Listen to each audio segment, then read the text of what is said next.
repente, los cerveceros productores de lager se habían liberado de las 4 estaciones. La refrigeración artificial le permitió a los cerveceros fabricar cerveza durante todo el año y no tener que depender de cuevas para añejar la bebida. De esta manera construyeron sus bodegas para tal fin sobre la tierra. Adolphus Busch fue el primer cervecero en adoptar esa tecnología. En 1870 también fue el pionero del uso del carro de locomotora de doble pared refrigerado, el cual tomaba el aire exterior y lo hacía circular continuamente a través de los compartimientos llenos de hielo. Un sistema nacional de almacenes de hielo mantenía un flujo constante de hielo hacia los trenes. Para 1880, los barriles de cerveza fría podían viajar de costa a costa, especialmente con la ayuda de otro nuevo descubrimiento. La pasteurización fue otra innovación importante que fue introducida en la industria cervecera por Adolphus Busch.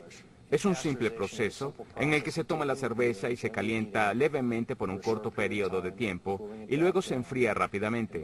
Al hacer eso, se detiene el crecimiento de la levadura y la cerveza puede durar más tiempo en los anaqueles. Antes de ese proceso, la cerveza salía de la fábrica y se dañaba al corto tiempo. La cerveza embotellada también alcanzó su madurez en esa época. Hubo innovaciones en la tecnología del vidrio que les permitieron a los fabricantes tener control sobre el tamaño de las botellas. Antes de ese periodo, las cervecerías tenían que contratar empleados para llenar las botellas a mano. Y la última gran innovación, a pesar de ser pequeña, tuvo un gran efecto y era la tapa de la botella. Una simple pieza de lata y metal corrugados. Esa chapa le permitió a los cerveceros tapar las botellas sin tener que emplear a un ejército de personas para colocarle plástico a las botellas. Las máquinas podían colocar la chapa con mucha facilidad y eso le permitió a los cerveceros distribuir su producto por todo el país. Las últimas 2 décadas del siglo XIX fueron la época dorada de la cervecería en Estados Unidos. En 1880 había 2.300 fábricas de cerveza, grandes y pequeñas. Los cerveceros norteamericanos estaban ganando medallas de oro en competencias de cerveza por todo el mundo. Los cerveceros estadounidenses estaban entre los más respetados del planeta y fabricaban una gran variedad de deliciosas cervezas tipo lager. Los varones de la cerveza germano-estadounidenses tales como Fred Pabst, Joseph Schlitz, Fred Miller y Adolphus Busch construyeron exuberantes salones y jardines para tomar cerveza como una especie de versión estadounidense del Gemütlich. ¿La cerveza preferida? Lager. Para finales del siglo XIX, las cervezas tipo ale casi habían desaparecido. La cerveza lager era más compatible con el clima estadounidense. Era una cerveza más ligera y de sabor más suave. Y durante los veranos, la gente naturalmente prefería esa versión más ligera para calmar su sed. Pero tan rápido como la tecnología y la cultura se combinaron para crear la era dorada de la cervecería estadounidense, la política y la guerra conspiraron para acabar con ella. La Primera Guerra Mundial trajo consigo un gran sentimiento anti-alemán y muchos de los cerveceros norteamericanos tenían raíces germanas, por lo que todo se les hizo más difícil. Luego enfrentamos el reto más grande que hayamos tenido y fue la era de la prohibición, durante la cual era ilegal fabricar cerveza. Para cuando fue suspendida la prohibición en 1933, el número de cervecerías en Estados Unidos se había reducido a 160. La Gran Depresión, el tazón de polvo y finalmente el racionamiento de granos de la Segunda Guerra Mundial hizo que prácticamente todos los cerveceros quebraran. Y cada una de esas calamidades tuvo su efecto en la propia cerveza. Los fabricantes tenían menos materiales con que trabajar, por lo que la cerveza se volvió un producto algo diferente. Tenía un poco menos de cuerpo, un sabor más ligero. Se comenzaron a usar ingredientes conocidos desde el siglo XIX, como el arroz, que aligeraba el sabor de la cerveza, y eso la cambió por completo y la manera en la que el país la consumía. Para mediados del siglo XX, la reputación de la cerveza estadounidense había recibido un duro golpe.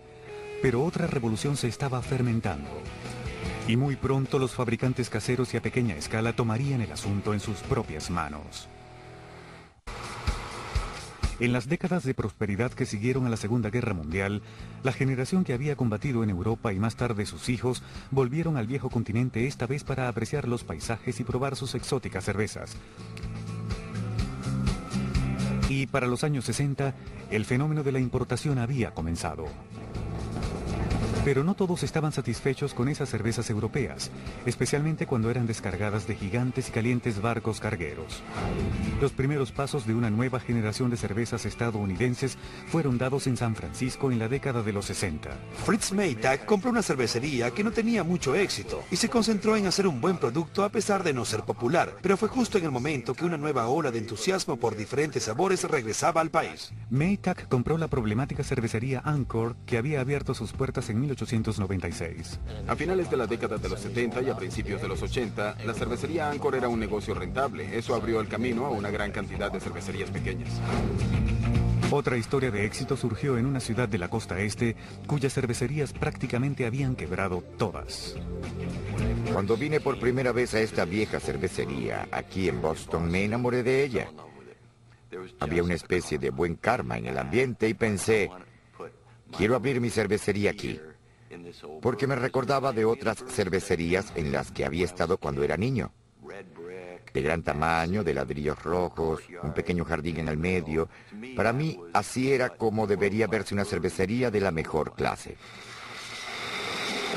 Las décadas de los 80 y de los 90 vieron una explosión de cervecerías novatas, muchas de las cuales lograron tener mucho éxito. Esas cervecerías novatas, que luego fueron llamadas microcervecerías, produjeron algo que los estadounidenses no habían probado en un largo tiempo: ale. Una de esas recetas redescubiertas es la India Pale Ale, la fuerte cerveza con muchos lúpulos, llamada así por el largo viaje entre Inglaterra y la India.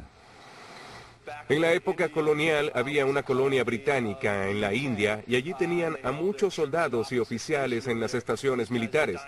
Muchos de esos chicos se morían por tomarse una cerveza con el sabor del viejo continente, pero cuando les enviaban las cervezas llegaban en mal estado por el largo y caliente viaje. A través del método de ensayo y error pudieron notar que cuanto más fuerte fuera la cerveza y más lúpulos usaran en su preparación, entonces tenían más oportunidades de que la cerveza soportara el largo viaje en buen estado. Los cerveceros estadounidenses también han producido versiones que han ganado premios de las fuertes cervezas hechas con trigo en vez de cebada, incluyendo la famosamente turbia Hefeweizen alemana. Jefe significa levadura. Esta es una cerveza de trigo que todavía tiene la levadura. No pasa por un proceso de filtración. Tiene una gran fuerza natural. Salud.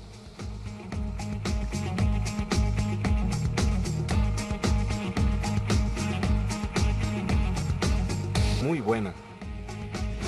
Y las ales belgas rústicas. El método tradicional para fabricar la cerveza en una granja belga comienza en el establo de fermentación, que queda abierto de par en par, permitiendo que la levadura salvaje e incluso las bacterias desencadenen el proceso de fermentación. Por supuesto, no vamos a arrancar el techo de nuestra cervecería, por lo que básicamente determinamos los tipos de levadura y de bacterias buenas que vamos a necesitar, y con ellas preparamos nuestra versión de la receta de esta cerveza. Una de las formas en que las pequeñas cervecerías difieren de las grandes fábricas nacionales es en el último paso de la producción, ya que las primeras se concentran en la filtración en vez de la mucho más costosa pasteurización. Entonces, una vez que conecte todo esto, vamos a encender la bomba y la cerveza comenzará a pasar por este papel de aquí que utilizamos para filtrarla. Esto tiene un grosor de aproximadamente 9 micrones. Es un papel de filtro bastante corriente, pero es perfecto para una cervecería pequeña como esta. Esto se tardará en bombear la cerveza desde el fermentador hasta el tanque cerca de 1 hora, y la colocaremos en botellas esta noche. Muchos microcerveceros aprendieron a fabricar la cerveza en clubes de fabricación casera como el de los Halcones Malteses del sur de California. Se llama así por una marca muy popular de azúcar fermentable para cerveza y es uno de los clubes más respetados de todo el país. Muchos de los miembros provienen de varias organizaciones de fabricación de cerveza casera y luego se unieron a este club, en donde se comenzó a fabricar la cerveza Sierra Nevada. Todos comenzaron a probar la cerveza y decían, vaya, sabe muy bien, es estupenda, y ahora la Sierra Nevada es un producto de distribución nacional. Dentro del caos semicontrolado del Club de los Halcones, los cerveceros se critican unos a otros y emiten su opinión en cuanto al aroma y el sabor de las diferentes cervezas. Mientras que su presidente, Drew Beecham, intenta mantener el orden. Por más de 30 años, los halcones se han reunido tras esta tienda en Woodland Hills, California, en donde los cerveceros caseros pueden comprar desde tapas para las botellas hasta el barril de 114 litros. desde lúpulos y cebada germinada hasta 30 clases diferentes de levadura. La principal diferencia en la fabricación casera es solo una cuestión de escala. Comparen el sistema de transferencia de calor casero con este en la fábrica de la Anheuser-Busch, o estos tanques de fermentación con este. Y gracias a los microcerveceros y a la cultura de la fabricación casera, hoy en día existen más de 1.400 cervecerías en todo Estados Unidos. En 1983 apenas había 60. Parece que esta es una nueva época dorada para la cervecería estadounidense. Y mientras tanto, aquellos que pasaron por tiempos difíciles y sacaron a flote sus fábricas han aprendido a respetar a las grandes compañías. Creo que los fabricantes estadounidenses son una de las maravillas del mundo de la cerveza. Pueden producir enormes cantidades de cerveza con un estándar de calidad muy elevado y están produciendo una cerveza muy ligera. Y cuando se fabrica la cerveza ligera, si esta tiene algún defecto en el sabor, es perceptible de inmediato. Y la fórmula parece tener éxito, ya que la cerveza más popular de Estados Unidos es la Bud Light. Y mientras la cerveza mantiene su presencia en el nuevo milenio, las cervecerías grandes y pequeñas continúan experimentando con nuevas ideas, incluyendo la cerveza más fuerte del mundo. En el mundo de la cerveza de hoy en día, el vaso está mucho más que medio lleno. Las tiendas especializadas están repletas de cervezas de todo el mundo, mientras que a la vuelta de la esquina es posible adquirir cervezas recién destiladas. Y los fabricantes, tanto grandes como pequeños, siguen explorando los límites de lo que puede llegar a ser la cerveza. Este es un módulo orgánico transductor de lúpulos. Este es un cilindro gigante de escala alimenticia que está lleno de hojas de lúpulos. La cerveza pasa a través del cilindro y el alcohol de la cerveza actúa como un solvente que extrae los aceites naturales de las hojas y los coloca justo en tu jarra de cerveza. Así que la presencia del lúpulo es mucho mayor y esto le da una frescura que no se puede obtener a través de ningún otro proceso. ¡Viva la diferencia! Pero hay otras formas de hacer más fuerte una cerveza. Las fábricas están ofreciéndoles a los que les gusta ir de fiesta toda la noche cervezas híbridas energizantes que contienen cafeína u otros estimulantes. La compañía Samuel Adams ha causado mucho revuelo al introducir la cerveza más fuerte del mundo. Con más de 25% de alcohol, el doble que el vino, esta cerveza ha desafiado los límites que ha tenido la bebida durante el último milenio. El espeso líquido color ámbar no tiene espuma y tiene un sabor que es más parecido a un whisky que al de una cerveza. La cerveza Utopías de la Samuel Adams lleva hasta el límite todos los procesos de fabricación de cerveza para crear una gran cantidad de sabor y alcohol que colocan a su producto en una nueva categoría. Es algo alocado. Tiene un grado alcohólico de 25%.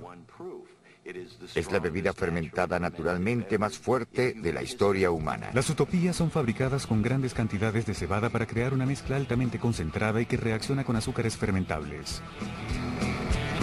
Luego se fermenta esa mezcla con esta levadura ninja que hemos producido generación tras generación durante los últimos 13 años para poder llevar la fermentación a niveles nunca antes alcanzados.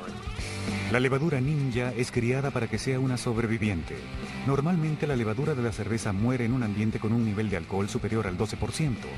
La mezcla no es destilada y, al igual que un whisky, es añejada durante varios años en barriles de arce. Debido a que las Utopías de Samuel Adams es fermentada naturalmente para que alcance esos niveles de alcohol sin ser destilada. Colocamos en la bebida todos los agentes de fermentación, sabores y aromas. Cuando se destila una bebida, se extraen algunos sabores debido al etanol, por lo que hay que controlar el ataque casi feroz del etanol sobre los sabores. Cada vez que lanzamos una nueva línea de Utopías, probamos sabores que ningún fabricante ha creado jamás.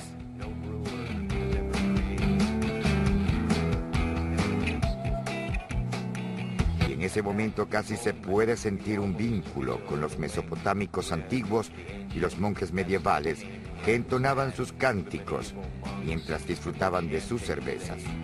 En ese momento sentimos ese vínculo con una historia de fabricación de cervezas de 6.000 años. Para los fabricantes y los amantes de la cerveza es una época muy feliz.